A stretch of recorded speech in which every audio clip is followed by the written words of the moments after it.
Hola a todos, bienvenidos a esta nueva explicación visual. Hoy vamos a sumergirnos en lo que es básicamente una clase magistral de ciencia forense. Vamos a ver cómo los expertos arman el rompecabezas más complejo de todos, identificar a un ser humano.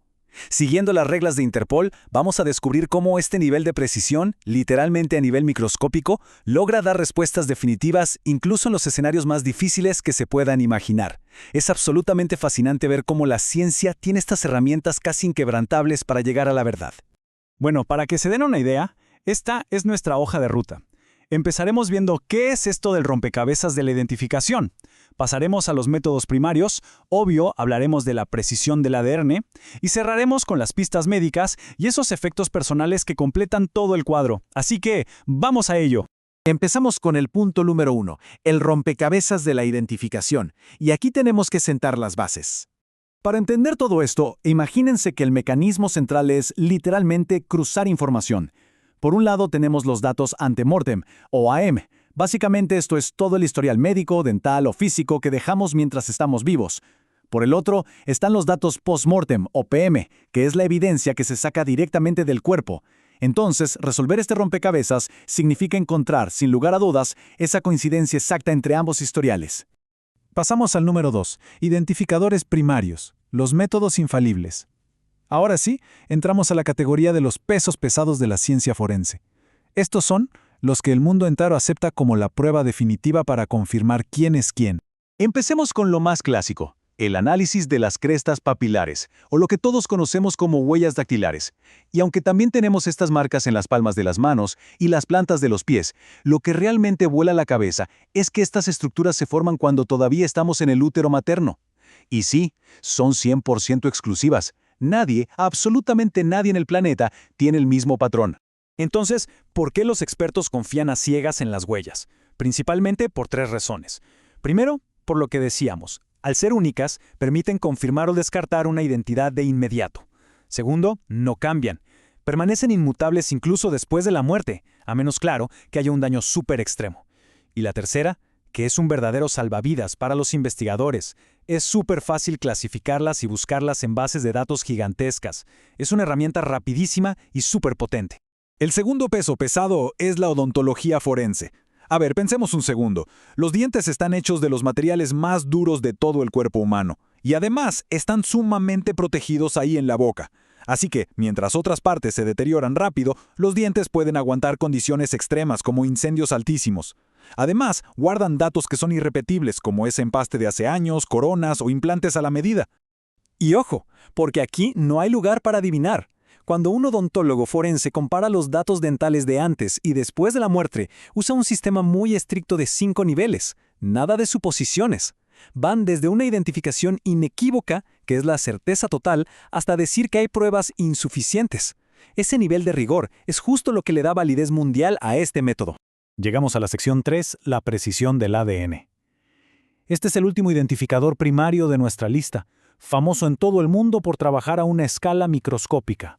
Sinceramente, el análisis de ADN es uno de los mayores triunfos de la ciencia moderna. Piensen que la información genética que hay en una sola de nuestras células es totalmente nuestra. Bueno, a menos que haya un gemelo idéntico en la familia, claro. Lo más increíble de esto es que podemos hacer pruebas de ADN incluso si lo que queda del cuerpo es mínimo o está en condiciones muy adversas. Pero la verdadera magia del ADN, lo que lo hace destacar frente a las huellas o los dientes, es que no necesita que comparemos el cuerpo directamente con un registro previo de la víctima. Si no hay registros médicos, no pasa nada. Los científicos pueden tomar muestras genéticas de los familiares de sangre o hasta de un cepillo de dientes de la víctima y dar con una coincidencia exacta. Es un verdadero cambio de juego. Pasemos a la cuarta parte, el papel de los métodos secundarios. Ya vimos los métodos absolutos. Ahora veamos qué pasa cuando necesitamos un poco más de ayuda. Aquí la clave está en comparar a ambos. Ya sabemos que los primarios confirman quién es la persona sin lugar a dudas, pero los identificadores secundarios son como nuestra red de seguridad. Por sí solos quizá no confirmen la identidad al 100%, pero cuando juntas varios de ellos, vaya, a veces se convierten en la única manera de resolver un caso, cuando las pruebas primarias simplemente no existen o están destruidas. Y esto nos lleva a la sección 5, pistas médicas y antropológicas. Básicamente, cómo la vida nos va dejando su marca en el cuerpo. Es que, de verdad, nuestro cuerpo es como un mapa.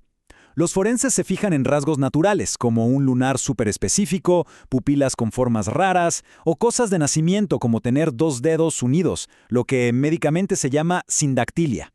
También buscan marcas que se van adquiriendo en el camino, una cicatriz de apéndice, piercings o tatuajes. Cada una de estas marquitas es una pista vital para ir descartando o confirmando nombres. Y aquí es donde entra el antropólogo forense, que hace un trabajo vital. Ellos leen los huesos, buscan enfermedades o golpes del pasado que hayan dejado huella en el esqueleto. Digamos que encuentran una fractura vieja en un brazo. Bueno, eso podría coincidir perfecto con la historia de un familiar que menciona una caída en la infancia.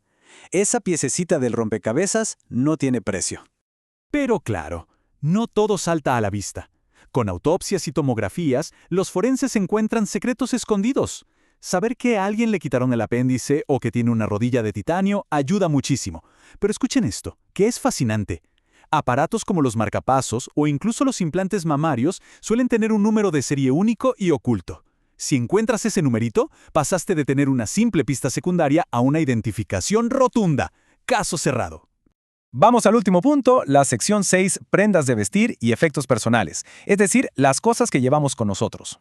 A ver, es súper común encontrar cosas como un reloj, la billetera o una corbata cerca de la víctima. Son pistas que apuntan fortísimo hacia una identidad, claro.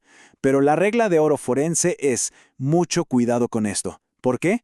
Porque una credencial se puede robar, una chamarra te la pueden prestar, y en un accidente grande las cosas salen volando y se mezclan. Hay que tomarlas con pinzas. Ahora, hay excepciones donde estos objetos valen oro, en términos de evidencia. La regla es, entre más pegado esté al cuerpo, mucho mejor. Un anillo de matrimonio que ha estado ahí casi encarnado en el dedo por 30 años o un piercing anatómico difícil de quitar proporcionan un nivel de certeza muchísimo mayor que un simple documento de identidad suelto en el bolsillo. Y para ir cerrando nuestro análisis de hoy, los dejo con esta reflexión. Piensen en la tremenda precisión que requiere cruzar toda esta información, desde algo tan invisible como una hebra de ADN hasta encontrar el número de serie de un marcapasos o ese anillo de bodas que alguien jamás se quitó. Todo este sistema riguroso, esta paciencia infinita de la ciencia forense, es lo que permite que una familia pueda finalmente tener respuestas. Es un recordatorio increíble de que con la ciencia adecuada, ningún misterio tiene por qué quedarse sin resolver. Muchísimas gracias por acompañarnos en esta explicación y hasta la próxima.